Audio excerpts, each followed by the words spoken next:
Hello दोस्तों, कैसे हैं आप लोग। ज्ञान सागर भाई प्रेम प्रकाश में एक बार फिर से आपका स्वागत करता हूं। और अब की बार जो हम पढ़ने जा रहे हैं वो है भारतीय संविधान के तहत भारत की संसद, द इंडियन पार्लियामेंट। तो इंडियन पार्लियामेंट हम पढ़ेंगे। इसका पहला पार्ट, कुछ पार्ट्स में डिवाइड करने की जरूरत है क्योंकि पहले पार्ट में जो हम यहाँ पे पढ़ने जा रहे हैं, देखो भारतीय संसद वो क्या होगी, क्या भारतीय संसद है, ये व्यवस्था कहां से हमने ली है, इन सारी चीजों पे हम डिस्कस करने जा रहे हैं।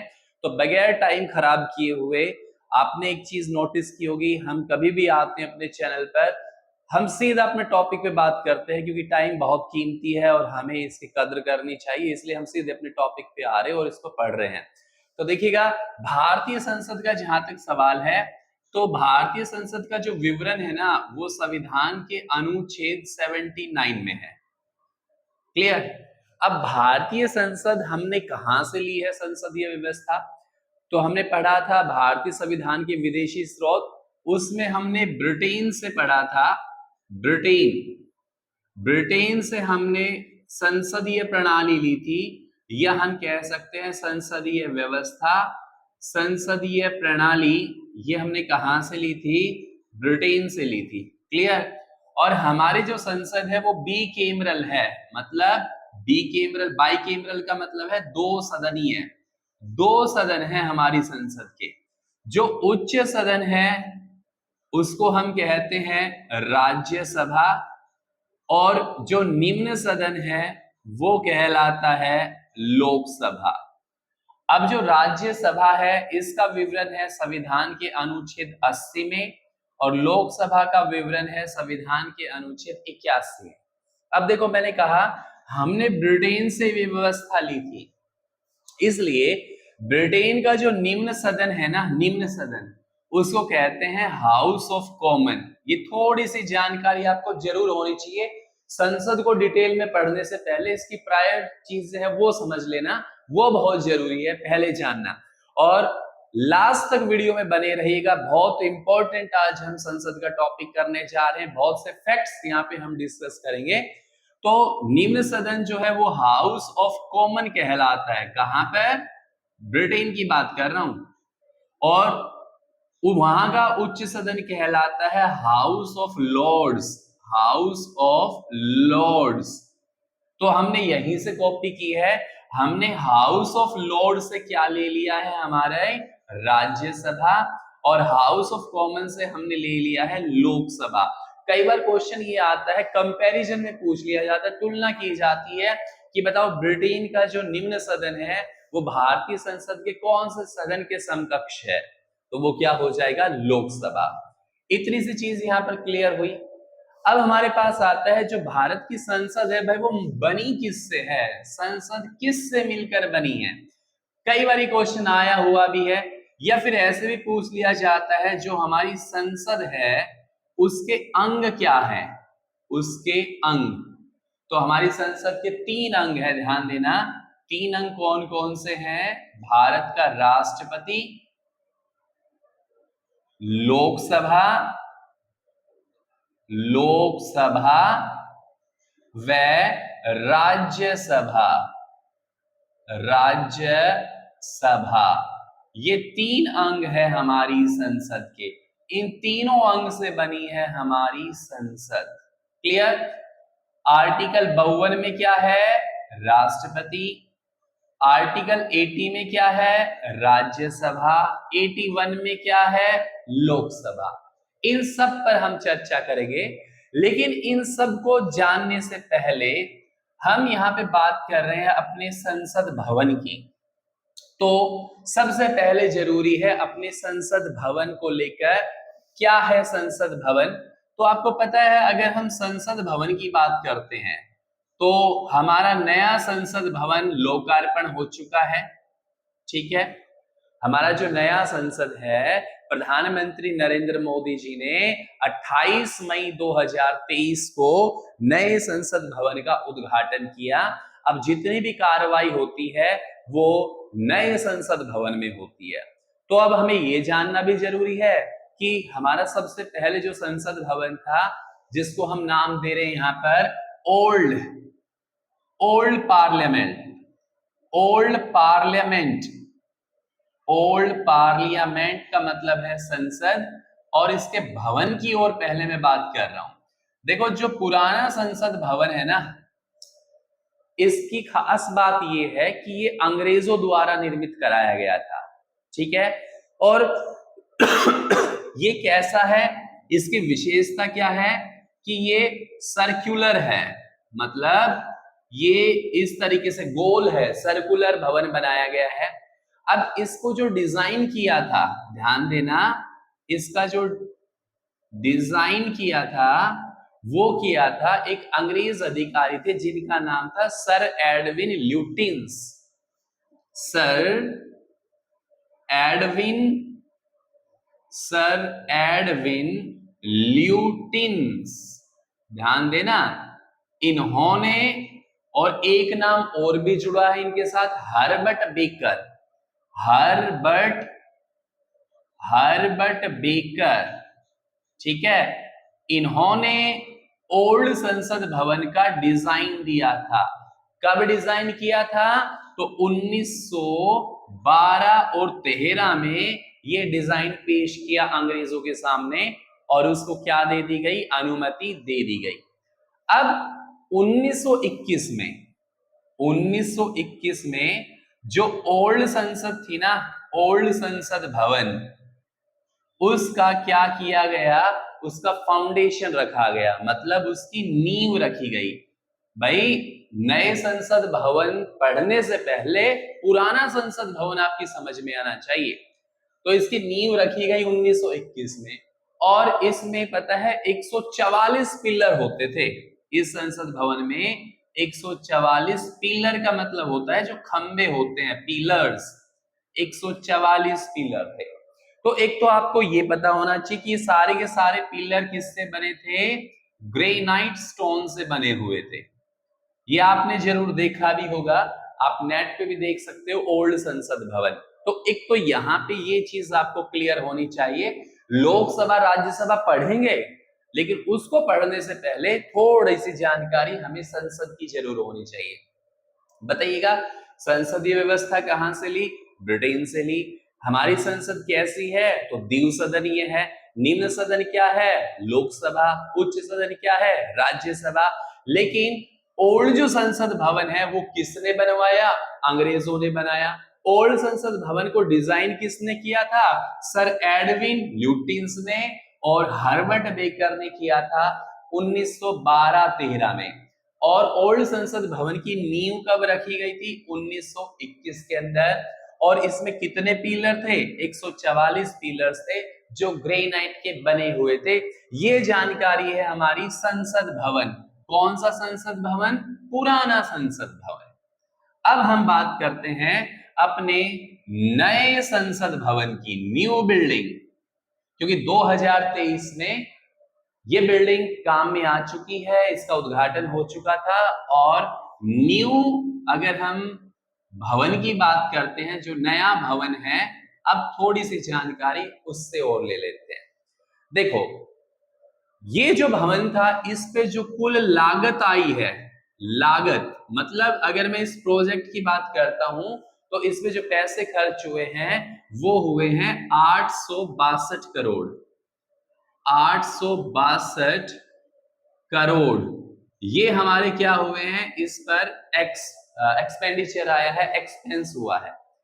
अब क्या हुआ है, इस पे जो है फाउंडेशन, जो नींव रखी गई, वो नींव रखी गई थी 10 दिसंबर और 2020 में इसकी नींव रखी गई थी। किसकी नींव रखी गई? संसद भवन की। कौन सा संसद भवन? नया संसद भवन। और किसने रखी थी? प्रधानमंत्री नरेंद्र मोदी ने इसकी नींव रखी थी। तो ऐसे क्वेश्चन भी आते हैं कि बताओ नए संसद भवन जो है उसकी नींव कब रखी गई थी? तो 10 दिसंबर 2020 को। लेकिन अब इसका उद्घाटन हुआ, तो इसका जो उद्घाटन हुआ, इनऑगुरेशन हुआ, उद्घाटन, वो उद्घाटन कब हुआ? 28 मई 2023 में। 28 मई 2023 2023 में प्रधानमंत्री नरेंद्र मोदी जी ने क्या किया, इसका उद्घाटन किया और अब नया संसद भवन जो है वो अब कार्य में आ गया है। अब सवाल ये आता है कि नए संसद भवन का निर्माण किसने किया था, भाई कौन सी कंपनी को ये टेंडर दिया गया था? तो इसका जो टेंडर दिया गया था वो था टाटा प्रोजेक्ट्स लिमिटेड को। किसको दिया गया था? टाटा प्रोजेक्ट्स लिमिटेड को जो है इसका टेंडर दिया गया था। उन्होंने क्या किया था, नए संसद भवन का निर्माण कराया गया उसके द्वारा। और देखो नए संसद भवन पर और क्या क्या चीजें हैं। अब जो इसकी शेप है, जिस शेप में ये बना हुआ है वो कैसा है? ट्राइएंगुलर है। ट्राइएंगुलर है मतलब एक जो तिरंगा होता है ना उस शेप में इसको बनाया गया है। ये इसका क्या है? आकार है। और इस संसद भवन में अगर मंजिला की बात करते हैं तो ये 4 मंजिला है। 4 मंजिल है, इसमें स्टोरीज हैं, ठीक है। तो ट्राइएंगल है, 4 मंजिल है और इसके अगर हम क्षेत्रफल की बात करें तो 6,400 मीटर, 6,400 ये है 400 मीटर, सॉरी इस तरीके से। स्क्वायर, जो स्क्वायर है ना स्क्वायर मीटर में है ये इसका क्या है? एरिया है। तो 6400 जो हम कह सकते हैं इतने एरिया में ये फैला हुआ है, इस जो ट्रायंगुलर शेप में है। अच्छा, एक खास चीज है यहाँ पर। अब ये जो संसद भवन है ना इसमें एक सेंगोल नाम सुना होगा आपने, बहुत ही इंपॉर्टेंट है। सेंगोल, सेंगोल। अब ये जो सेंगोल है ना ये एक मेटल का बना हुआ है और ये कहां है? जो लोकसभा स्पीकर है ना, लोकसभा स्पीकर, उसके दाईं ओर इसको स्थापित किया गया है। जो ये मान के चलो ये किसका प्रतीक है? ये सत्ता का प्रतीक है, सत्ता का प्रतीक है सेंगोल। बड़ी चर्चा में रहा था। तो नए संसद भवन में जो है इसको इंस्टॉल किया गया था प्रधानमंत्री द्वारा, जो लोकसभा स्पीकर के बिल्कुल दाईं ओर इसको स्थापित किया गया है। अब जो नया संसद भवन है इसमें 3 गेट हैं। नए संसद भवन में 3 गेट हैं, द्वार हैं, 3 द्वार हैं। कौन कौन से ये 3 द्वार है? पहला जो द्वार है उसको नाम दिया गया है ज्ञान द्वार, ज्ञान द्वार गेट, ज्ञान गेट हम कह सकते हैं, ज्ञान द्वार कह सकते हैं। दूसरा जो गेट है उसको नाम दिया गया है शक्ति गेट, शक्ति गेट। और तीसरा जो गेट है उसको कहा गया है कर्मा गेट। ये 3 ऐसे जो हैं गेट हैं नए संसद भवन में, ज्ञान द्वार, शक्ति द्वार, कर्मा द्वार। क्लियर? इसके अलावा अगर मैं कैपेसिटी की बात करता हूं तो अगर क्षमता, भाई अब संसद भवन किस लिए है? ऑब्वियसली सी बात है, यहां पर सांसद बैठेंगे, मेंबर ऑफ पार्लियामेंट बैठेंगे। तो लोकसभा जो है ना, लोकसभा, उसमें जो बैठने की क्षमता है वो 888 मेंबर की है। मतलब इतने मेंबर्स 888 लोकसभा के इसमें बैठ सकते हैं और राज्यसभा के 300 मेंबर इसमें सीटिंग कर सकते हैं, बैठ सकते हैं।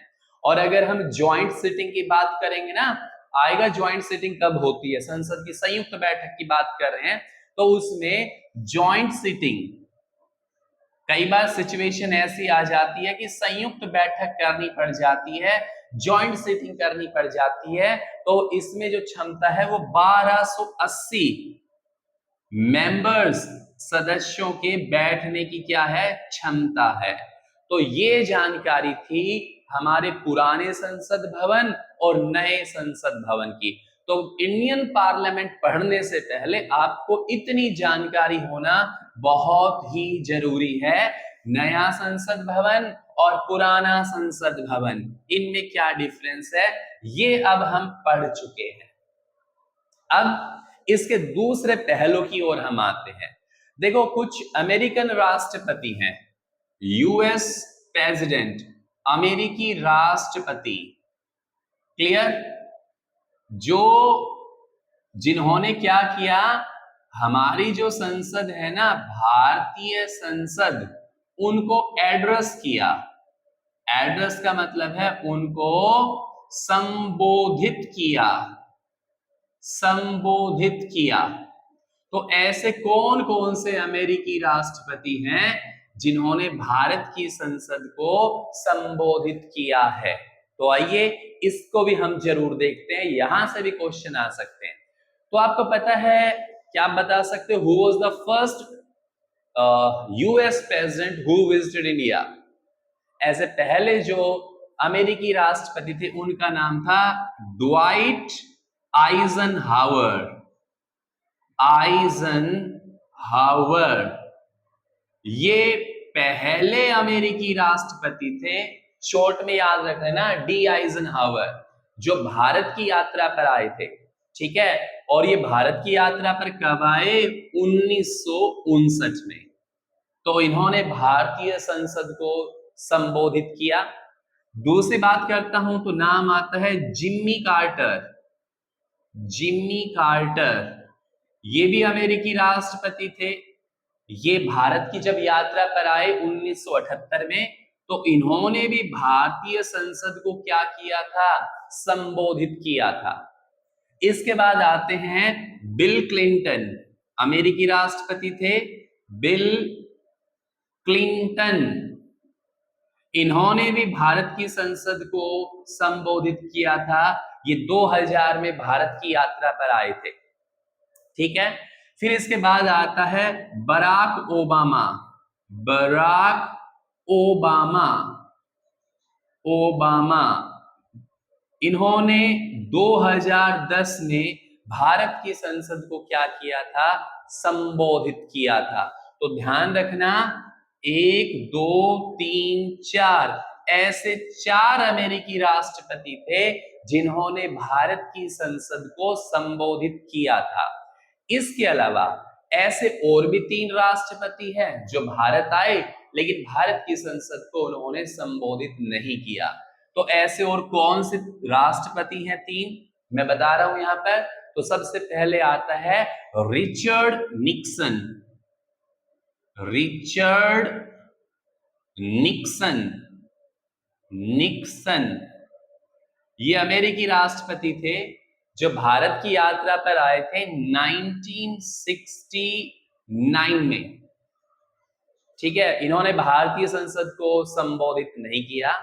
उसके बाद आते हैं George W Bush. George W Bush ये भी भारत की यात्रा पर आए थे 2006 में, जब मनमोहन सिंह की सरकार थी। इन्होंने भी भारतीय संसद को एड्रेस नहीं किया। और इसके बाद आते हैं डोनाल्ड ट्रंप, जो अभी अमेरिका के राष्ट्रपति है। डोनाल्ड, अगर मैं बात करता हूं डोनाल्ड ट्रंप की, तो एक बार ये भारत की यात्रा पर आए थे। नमस्ते ट्रंप इनकी विजिट को नाम दिया गया था 2020 में। तो इन्होंने भी भारतीय संसद को जो है संबोधित नहीं किया था।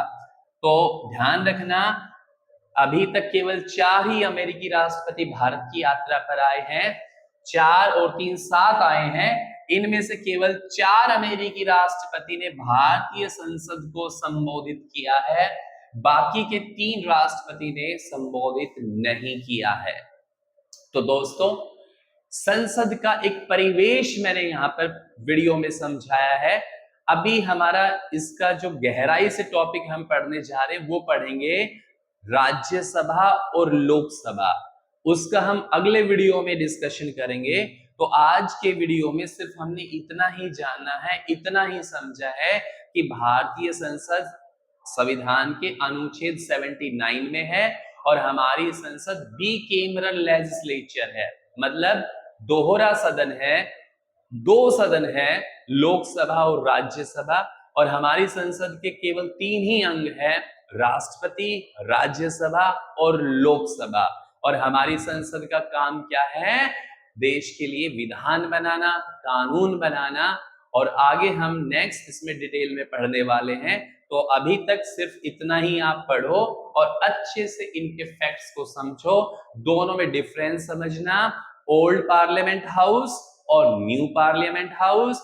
ओल्ड पार्लियामेंट हाउस अंग्रेजों के समय में बना था और न्यू पार्लियामेंट हाउस है ये स्वतंत्र भारत में बना है अभी हाल ही में, जिसका लोकार्पण जो है 28 मई 2023 को किया गया है। तो आज के लिए बस इतना ही, मिलते हैं अपने नेक्स्ट टॉपिक में लोकसभा और राज्यसभा में। Thank you.